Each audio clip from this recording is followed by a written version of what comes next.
Right form of verb নিয়ে কে না টেনশনে থাকে। কারণ রাইট ফর্ম ভার্বের হাজার হাজার নিয়ম, বাংলা অর্থ করা, ভার্বের রূপ পরিবর্তন করা, সব মিলিয়ে একটা বিশাল ব্যাপার স্যাপার। কিন্তু আপনি কি জানেন, রাইট ফর্ম ভার্বের এমন একটা নিয়ম আছে যে নিয়মটি পরীক্ষাতে সবচেয়ে বেশি আসে।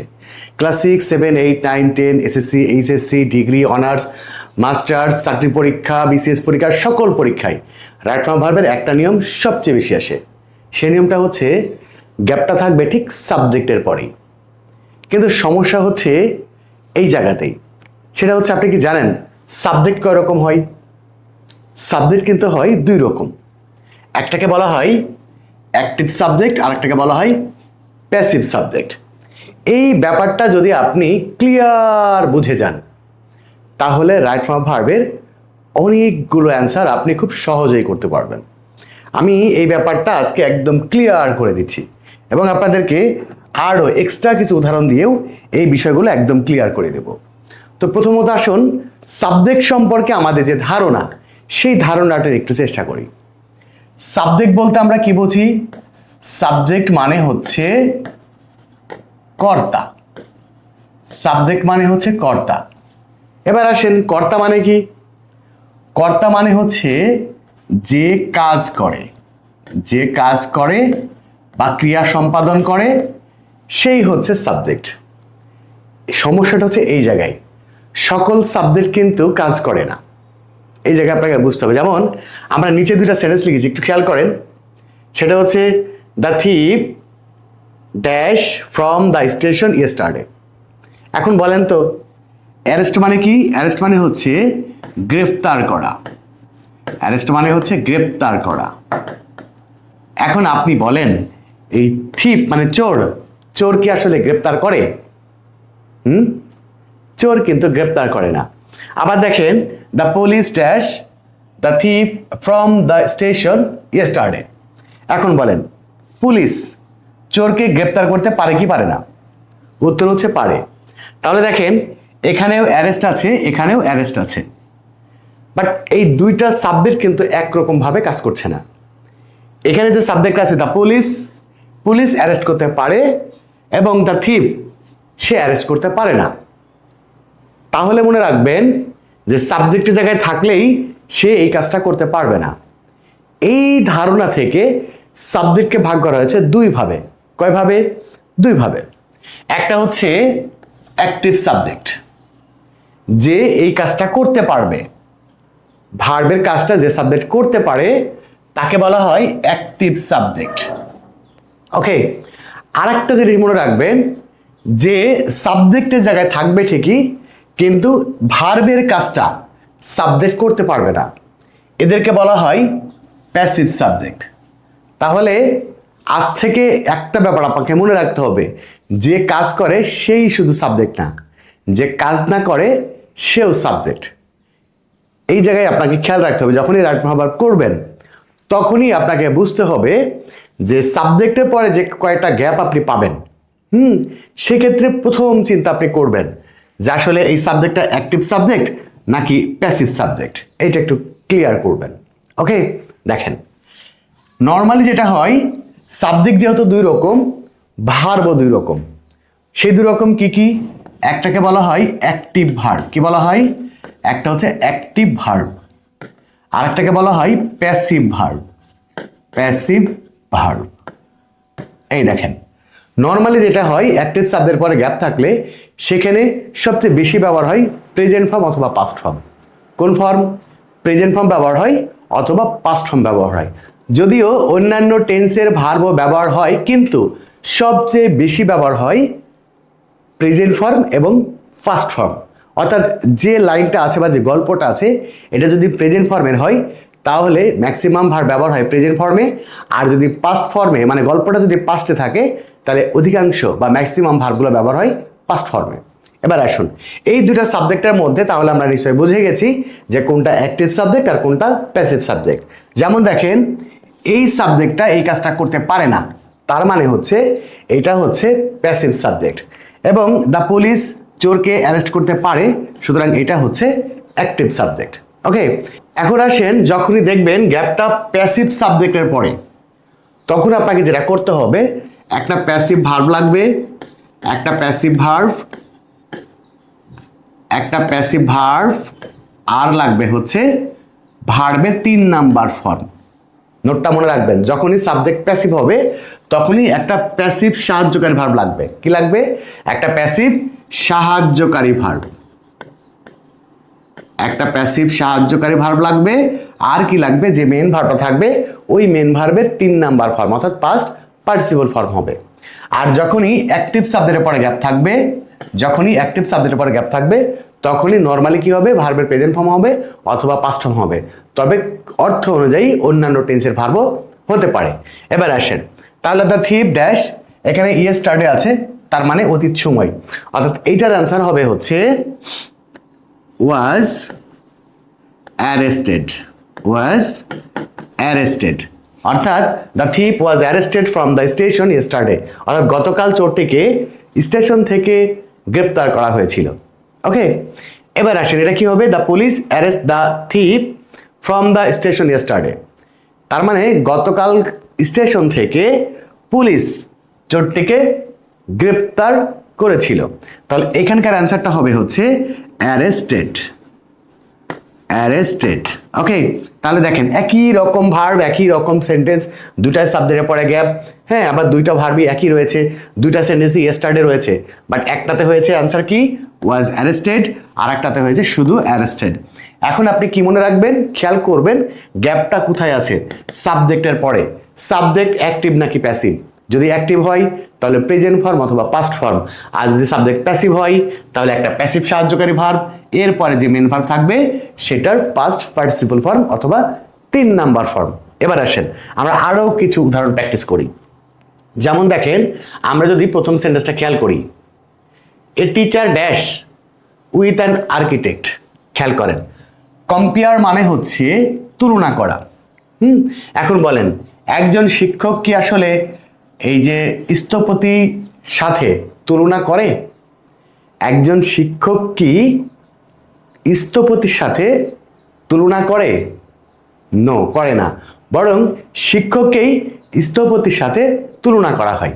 তার মানে হচ্ছে এই সাবজেক্টটা হচ্ছে প্যাসিভ সাবজেক্ট এবং এই সেন্টেন্সের মধ্যে কোনো অতীত নির্দেশক চিহ্ন নেই। সুতরাং এইটার অ্যান্সার হচ্ছে ইজ, মানে একটা প্যাসিভ সাহায্যকারী ভার্ব, আর হচ্ছে কি লাগবে?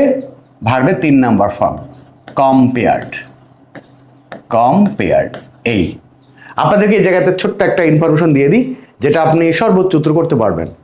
যদি গল্পটা প্রেজেন্টের হয়, মানে লাইনটা প্রেজেন্টের হয়, তাহলে আপনাকে প্যাসিভ সাহায্যকার ভার্ব হিসাবে এম, ইজ, আর সর্বোচ্চ বেশি ব্যবহার হয়। আর যদি মডাল ব্যবহার করেন তাহলে মডাল, মডাল প্লাস বি, এইটা সবচেয়ে বেশি ব্যবহার হয়। এরপরেও হচ্ছে আপনার অ্যাম being, is being, are being, have been, has বিন, এগুলো ব্যবহার হতে পারে, হ্যাড বিন। ওকে, আমি যদি আপনাদেরকে সবগুলো প্যাসিভ সাহায্যকারী ভার্ব একবারে লিখে দিই তাহলে শুনেন, সবগুলো প্যাসিভ সাহায্যকারী ভার্ব হচ্ছে এই যে এইগুলা, সেটা হচ্ছে অ্যাম, তারপরে হচ্ছে ইজ, তারপরে হচ্ছে কি ওয়াজ, এরপরে ওয়ার, তাহলে অ্যাম, ইজ, আর, ওয়াজ, ওয়ার, এরপরে হচ্ছে have been, have been, has বিন, এরপরে হচ্ছে হ্যাড বিন, হ্যাড বিন, এরপরে হচ্ছে মডাল প্লাস বি, আর রয়েছে হচ্ছে এই যে অ্যামিজার, এর সাথে জাস্ট বিং যোগ হবে, বিং, বিং। অর্থাৎ আপনি এভাবে মনে রাখতে পারেন, am is are, was, were, am is are, was, were, being, have been, has been, had been, আর মডাল প্লাস বি। ব্যাস, এইগুলো শুধু আপনি যদি মনে রাখেন তাহলে আপনি প্যাসিভ যে সেন্টেন্সটা থাকবে, অর্থাৎ প্যাসিভ সাহায্যকারী ভার্বের পরে গ্যাপ থাকলে আপনি অনায়াসে করতে পারবেন। তবে সবচেয়ে বেশি ব্যবহার হচ্ছে এই অ্যামিজার, ওয়াজার বেশি ব্যবহার হয়, আর মডেল প্লাস বি সবচেয়ে বেশি ব্যবহার হয়। বাকিগুলো ব্যবহার হয় কিন্তু পরীক্ষার জন্য খুবই কম ব্যবহার হয়। এবার আসেন পরেরটা। পরের সেন্টেন্সটা হচ্ছে teachers dash the architects of a nation. এখন বলেন, শিক্ষকরা কি জাতির স্থপতির সাথে, মানে শিক্ষকরা কি জাতির স্থপতিকে বলে? জাতির স্থপতিকে কি বলে? শিক্ষকরা কি জাতির স্থপতিকে কিছু বলে? বলে না। কি করা হয়, বরং শিক্ষকদেরকেই জাতির স্থপতি বলা হয়। শিক্ষকদেরকে কি বলা হয়, জাতির স্থপতি বলা হয়। তার মানে এটাও হচ্ছে প্যাসিভ সাবজেক্ট। সুতরাং এটার অ্যান্সার কি হবে, এটার অ্যান্সার হবে হচ্ছে আর কল্ড। আর কল্ড, এই যে, অর্থাৎ শিক্ষকদেরকে জাতির স্থপতি বলা হয়। নেক্সট আসেন, they dash an important role in order to build a nation. এখন দেখেন, তারা মানে শিক্ষকরা জাতি গঠনে গুরুত্বপূর্ণ ভূমিকা পালন করে কি করে না। শিক্ষকরা জাতি গঠনে গুরুত্বপূর্ণ ভূমিকা পালন করে নাকি করে না, মানে করতে পারে কি পারে না, করে কি করে না এটা না, মানে করতে পারে কি পারে না, হ্যাঁ করতে পারে। তার মানে হচ্ছে এটা অ্যাক্টিভ সাবজেক্ট। এটা কি, এটা হচ্ছে অ্যাক্টিভ সাবজেক্ট। এখন আপনি কি করবেন, জাস্ট এই ভার্বটা প্রেজেন্ট ফর্মে লিখে দিবেন। এই যে অ্যান্সার কি হলো, প্লে। এরপর আসেন, but the teachers dash in high respect in our country. খেয়াল করেন, কিন্তু শিক্ষকরা ইন আওয়ার কান্ট্রি আমাদের দেশে, ইন হাই রেসপেক্ট উচ্চ সম্মানে। এখন বলেন, আমাদের শিক্ষকরা কি, মানে আমাদের দেশে শিক্ষকরা উচ্চ সম্মানে রাখে, মানে আপনি একটু খেয়াল করেন এই সাবজেক্ট আসলে অ্যাক্টিভ সাবজেক্ট নাকি প্যাসিভ সাবজেক্ট।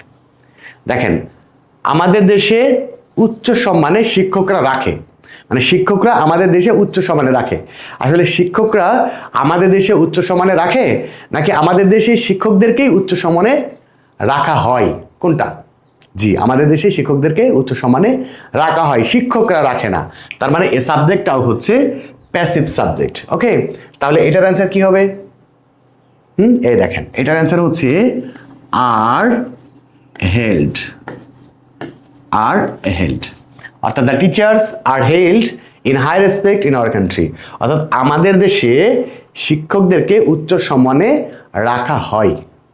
নেক্সট আসেন, ইন ম্যানি ডেভেলপড কান্ট্রিজ, অনেক উন্নত দেশে টিচার্স ড্যাশ হাই রেসপেক্ট। খেয়াল করেন, টিচার্স ড্যাশ হাই রেসপেক্টস। এখন বলেন, টিচার্স মানে শিক্ষকরা যদি বলি, হাই রেসপেক্ট মানে উচ্চ সম্মান। তো টিচাররা কি, উন্নত দেশের টিচাররা কি উচ্চ সম্মান দেয় নাকি টিচারদেরকেই উচ্চ সম্মান দেওয়া হয়? উত্তর হচ্ছে উন্নত দেশে শিক্ষকদেরকে উচ্চ সম্মান দেওয়া হয়, শিক্ষকরা দেয় না। তার মানে এটাও হচ্ছে প্যাসিভ সাবজেক্ট। তাহলে অ্যান্সার কি হবে? অ্যান্সার হচ্ছে আর গিভেন। আর গিভেন, এই যে। তাহলে আপনাকে একটা জিনিস মনে রাখতে হবে, দেখবেন যারা ক্লাস 6, 7, 8, 9, তারপরে ক্লাস 10-এ পড়ছেন, এসএসসি পরীক্ষা দিবেন, এইচএসসি পরীক্ষা দিবেন, ডিগ্রি অনার্স ক্লাসে পড়ছেন, মানে যে ক্লাসেই পড়েন, আপনারা খেয়াল করবেন রাইট ফর্ম ভার্ব যখনই করবেন তখনই প্রথম চিন্তাটা আপনি মাথায় নেবেন যে গ্যাপটা রয়েছে এটা সাবজেক্টের পরেই কিনা। যদি সাবজেক্টের পরেই হয় তাহলে আপনি চিন্তা করবেন পরের ধাপ, সেটা অ্যাক্টিভ সাবজেক্ট নাকি প্যাসিভ সাবজেক্ট। যদি অ্যাক্টিভ সাবজেক্ট হয় তাহলে ভার্বটা অ্যাক্টিভ ভার্ব করবেন, অর্থাৎ সেখানে প্রেজেন্ট ফর্ম হবে অথবা পাস্ট ফর্ম হবে, অন্যান্য টেন্সের ভার্বও হতে পারে, একটু অর্থটা করে নেবেন। আর যদি সাবজেক্টটা প্যাসিভ সাবজেক্ট হয় তাহলে বুঝবেন এখানে প্যাসিভ ভার্ব হবে, অর্থাৎ একটা প্যাসিভ সাহায্যকের ভার্ব নেবেন, হ্যাঁ, এরপরে ভার্বের 3 নাম্বার ফর্ম নেবেন, ব্যাস। তাহলে আপনি অ্যান্সারটা খুব সঠিকভাবে দিতে পারবেন। এখন ধরেন সেন্টেন্সটা অ্যাক্টিভে আছে আর আপনি প্যাসিভ ভার্বে দিয়ে দিলেন, হলো না। আবার সেন্টেন্সটা প্যাসিভে আছে, এখন আপনি অ্যাক্টিভ ভার্ব দিয়ে দিলেন, তাও হলো না। তো এই নিয়মটা একটু ভালো করে মনে রাখবেন। আজকে বিদায় নেব, বিদায় নেওয়ার আগে আপনাদেরকে ছোট্ট একটা ইনফরমেশন দিয়ে দিচ্ছি, খুব ভালো করে শুনেন। আপনারা যারা ক্লাস 6, 7, 8, 9-এ পড়েন অথবা যারা 2027 সালে এসএসসি পরীক্ষায় অংশগ্রহণ করবেন, আপনাদের জন্য আপনাদের ইংলিশ ফার্স্ট পেপার এবং ইংলিশ সেকেন্ড পেপারের সম্পূর্ণ প্রস্তুতি নিয়ে নতুন অনলাইন ব্যাচ শুরু হচ্ছে। আপনাদের ক্লাস 9 এবং এসএসসি 2027 ব্যাচের ক্লাস শুরু হচ্ছে আগামী 9 আগস্ট থেকে। আর ক্লাস 6, 7, 8-এর ইংলিশ ফার্স্ট পেপার এবং ইংলিশ সেকেন্ড পেপারের সম্পূর্ণ প্রস্তুতি দিয়ে যে নতুন ব্যাচটি শুরু হচ্ছে সেটা হচ্ছে আগস্টের 10 তারিখ থেকে। আপনারা যারা এই অনলাইন ব্যাচে ভর্তি হতে চান, মনে রাখবেন এখানে ইংলিশ ফার্স্ট পেপার এবং ইংলিশ সেকেন্ড পেপারের সম্পূর্ণ প্রস্তুতি আপনার হয়ে যাবে। আপনার অন্য কোথাও প্রাইভেটও পড়া লাগবে না, এটা নিয়ে আপনার কোনো টেনশনও করা লাগবে না। সমস্ত দায়িত্ব আমার। যারা এসএসসি পরীক্ষা দিবেন আপনাদের এসএসসি পরীক্ষার আগ পর্যন্ত এই কোর্সটা চলবে, এবং যারা ক্লাস 9-এ পড়ছেন আপনাদের বার্ষিক পরীক্ষার আগ পর্যন্ত আপনাদের কোর্সটা চলবে। এছাড়া যারা ক্লাস 6, 7, 8-এ পড়ছেন আপনাদেরও বার্ষিক পরীক্ষার আগ পর্যন্ত এই কোর্সটা চলমান থাকবে। ওকে, তো মনে রাখবেন ক্লাস শুরু হচ্ছে আগামী 9 আগস্ট এবং 10 আগস্ট থেকে। আপনারা যারা ভর্তি হতে চান তারা ভিজিট করবেন আমাদের ওয়েবসাইট www.elpbd.com, অথবা আপনি যদি না বুঝেন একদম সরাসরি আমাকে মেসেজ করতে পারেন হোয়াটসঅ্যাপে। এটা হচ্ছে আমার হোয়াটসঅ্যাপ নাম্বার 01855357592। এই নাম্বারে হোয়াটসঅ্যাপ করে শুধু আপনার নাম, আপনার ক্লাসের নাম লিখে দিবেন, ব্যাস আমি আপনাকে ইনফরমেশন দিয়ে দিব কিভাবে ভর্তি হতে হবে, বিস্তারিত বলে দিব। ওকে, তো আজকে বিদায় নিচ্ছি, দেখা হচ্ছে আবার পরবর্তী ক্লাসে। সে পর্যন্ত সবাই ভালো থাকবেন, সুস্থ থাকবেন। আল্লাহ হাফেজ।